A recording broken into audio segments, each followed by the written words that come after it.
जुड़े हुए लोग थे या कुछ आरटीआई एक्टिविस्ट भी होंगे या कोई और भी लोग होते हैं, उनके दिमाग में हो सकता है ये बात आज भी कंटिन्यू रहे, तो वो फिर तुरंत जो है उसमें शिकायत करना शुरू करेंगे कि साहब देखिए उनके यहाँ पे 2 पहिया वाहन है और उनको पात्र बना दिया गया है।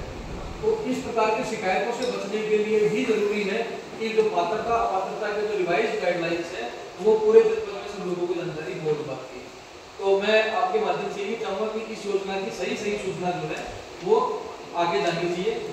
अभी इसके अलावा 5 कैटेगरी ऐसी हैं जिनमें डायरेक्टली उनको पात्र मान लिया गया है।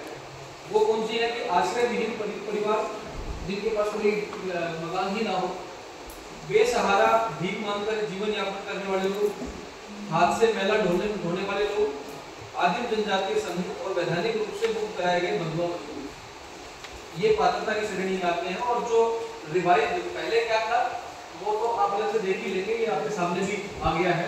इसमें 10 गाइडलाइन जो ये आपको दिख रही है राइट साइड में नीले रंग में, अब ये रिवाइज्ड गाइडलाइंस हैं, इसके हिसाब से ही पात्रता अपात्रता की श्रेणी का चिन्हांकन होना है। मैं फिर भी एक बार रिपीट कर देता हूँ।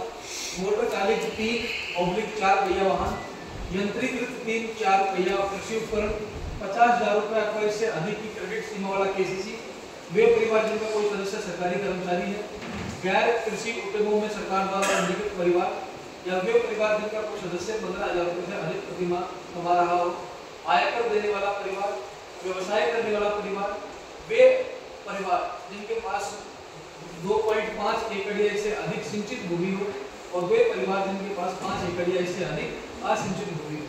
ये 10 कैटेगरीज में जब आप पात्रता की वो करेंगे, पात्रता की श्रेणी की जो सूची बनेगी उसमें एक चेकलिस्ट के रूप में आप यही बिंदु दीजिएगा और स्पष्ट रूप से उसको लिखना पड़ेगा किस वजह से उसको अपात्र किया गया है।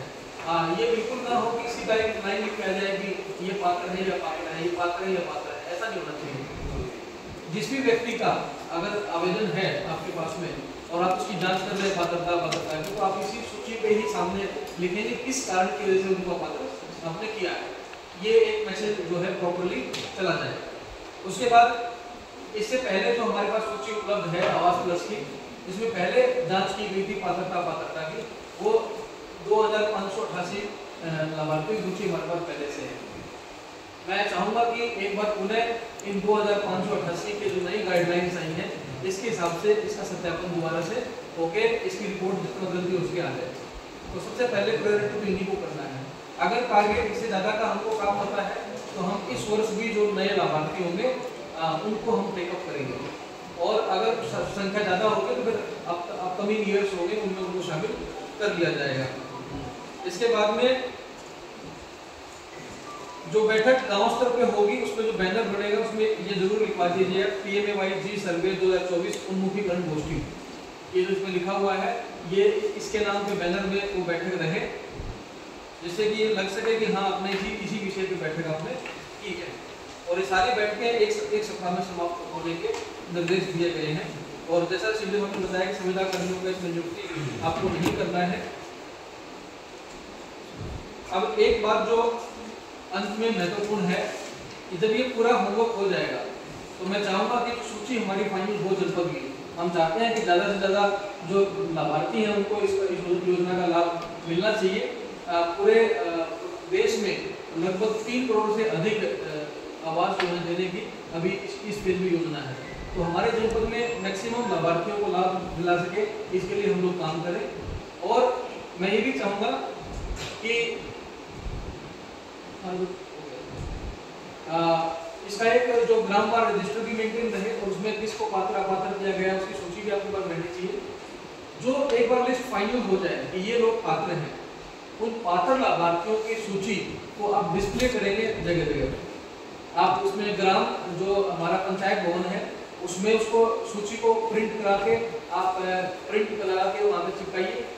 आप उसकी ब्लॉक में सूची चिपकाइए, तहसील में सूची चिपकाइए, कलेक्ट्रेट में सूची, विकास भवन में सूची, और उसकी एक कॉपी PDF बना के हमारी जो वेबसाइट है डिस्ट्रिक्ट की उसके ऊपर भी उसको अपलोड करिए। और वो प्रॉपरली गांव वाइज ब्लॉक वाइज प्रिंटेड हो अल्फाबेटिकली, जिससे कि कोई भी व्यक्ति हमारे जनपद का उस सूची को खोल के देख सके।